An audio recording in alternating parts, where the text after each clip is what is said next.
Hi friends, అందరికీ నమస్కారం. మీరు చూస్తున్నారు గని ఇంటర్నెట్. రైతులందరికీ బిగ్ అప్డేట్ అని చెప్పుకోవచ్చు, కొత్త శుభవార్త అని కూడా చెప్పుకోవచ్చు అండి. రైతులందరికీ గుర్తింపు కార్డు అయితే కంపల్సరీ ఉండాలి. ఈ గుర్తింపు కార్డు అనేది లేకపోతే ఏం జరుగుతుంది, రైతు భరోసా డబ్బులు, పిఎం కిసాన్ డబ్బులు మనకి అనేది పడుతుందా లేదా, అసలు రైతు గుర్తింపు కార్డు అనేది ఏ విధంగా అప్లోడ్ చేసుకోవాలి, ఏ విధంగా డౌన్లోడ్ చేసుకోవాలి, అప్లికేషన్ చేసుకుంటే ముందలైతే కొన్ని డాక్యుమెంట్స్ అనేది మీ దగ్గర ఉండాలి, ఎక్కడ డౌన్లోడ్ చేసుకోవాలి.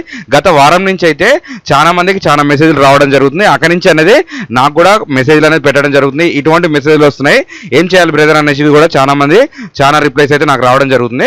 కావున మీకు అనేది డౌన్లోడ్ ఏ విధంగా చేసుకోవాలి, అప్లికేషన్ ఏ విధంగా చేసుకోవాలి, దీనికి ఏమేమి డాక్యుమెంట్స్ ఉండాలనేది ఈ రోజు ఈ వీడియోలో తెలుసుకుందాం. మీరంటూ ఈ వీడియోని ఎక్కడ స్కిప్ చేయకుండా చూస్తే మాత్రం ఈ వీడియోలో 100% డౌట్స్ అనేది మీకు క్లారిటీ ఉంటుంది. ఎవరైనా కొత్తగా మన ఛానల్ చూస్తున్నట్టయితే సబ్స్క్రైబ్ చేసుకోండి, పక్కన బెల్ ఐకాన్ క్లిక్ చేయండి. తెలంగాణ మరియు ఆంధ్రప్రదేశ్ ప్రభుత్వ పథకాలు, గవర్నమెంట్ జాబ్స్ గురించి మన ఛానల్లో చేసి పెట్టడం జరుగుతుంది. మీ సేవ సిఎస్సి ఆన్లైన్ ఉంది కాబట్టి వాట్సాప్ లో కూడా అప్డేట్ అనేది మీకు రావడం జరుగుతుంది. ఎవరైనా ఆ వాట్సాప్ గ్రూప్ లో జాయిన్ కాని వాళ్ళు ఉంటే జాయిన్ కావండి.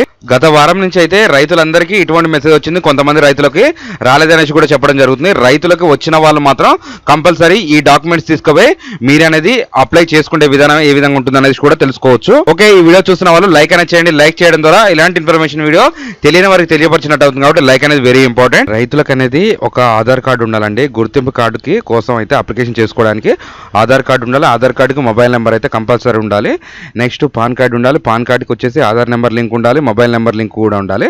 మొబైల్ నెంబర్ అంటే అంత వెరిఫికేషన్ ఉండదు, కానీ ఆధార్ లింక్ అయితే ఖచ్చితంగా అయితే మనకి జనవరి 1 తర్వాత అయితే ఆధార్ లింక్ ఉండాలని చెప్తున్నారు. ఆ విధంగా కూడా మీరు చూసుకోవచ్చు. మీకు వచ్చేది తెలంగాణ రాష్ట్రం వచ్చిన తర్వాత మనకు పట్టాదారి పాస్బుక్లు అనేది కేసీఆర్ హయాంలో రావడం జరిగింది. ఆ పాస్బుక్ జిరాక్స్ కూడా ఉండాలండి. కొంతమందికి అయితే ఓల్డ్ పాస్బుక్లు ఉన్నదని చెప్తున్నారు. ఓల్డ్ పాస్బుక్లు అయితే యాక్సెప్ట్ చేయరు. మీకు తెలంగాణ రాష్ట్రం వచ్చిన తర్వాత కొత్త పట్టాదారి పాస్బుక్ వచ్చింది, అదనేది కూడా యాక్సెప్ట్ చేస్తున్నారు.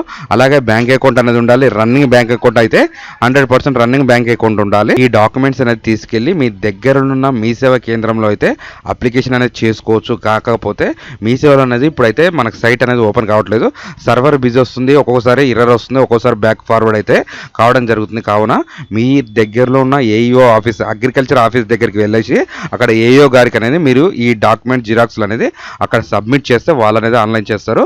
మీకు అనేది ఇక నుంచి వచ్చే రైతు భరోసా, పిఎం కిసాన్ ఎటువంటివి ఉన్నా కానీ మన కేంద్రం నుంచి పడేది, ప్రభుత్వం నుంచి, మన తెలంగాణ రాష్ట్రం నుంచి పడే అమౌంట్, కేంద్ర ప్రభుత్వం నుంచి పడే అమౌంట్, ఇవనేది కూడా మీకైతే అకౌంట్లో అయితే జమ కావడం జరుగుతుంది. ఇంకా రైతులకు రాని వాళ్ళైతే ఏం టెన్షన్ పడవలసిన అవసరం లేదు. వీళ్ళు అనేది కొద్దిగా సవరణ చేసుకోవడానికి కొరకైతే వీళ్ళకి అనేది ఇటువంటి మెసేజ్ రావడం జరుగుతుంది. ఈ మెసేజ్ వచ్చిన వారైతే కంపల్సరీ అయితే మీరు అనేది ఫార్మర్ రిజిస్ట్రేషన్ అయితే చేసుకోవాలి. ఖచ్చితంగా అయితే ఆ కార్డు అనేది కూడా మీరు అయితే డౌన్లోడ్ చేసుకోవాలి. ఈ విధంగా అయితే మీరైతే 100% చేసుకోవచ్చు. ఇంకా ఈ వీడియోలో కనుక మీకు ఏమైనా డౌట్ ఉంటే ఖచ్చితంగా కామెంట్ అనేది చేయండి.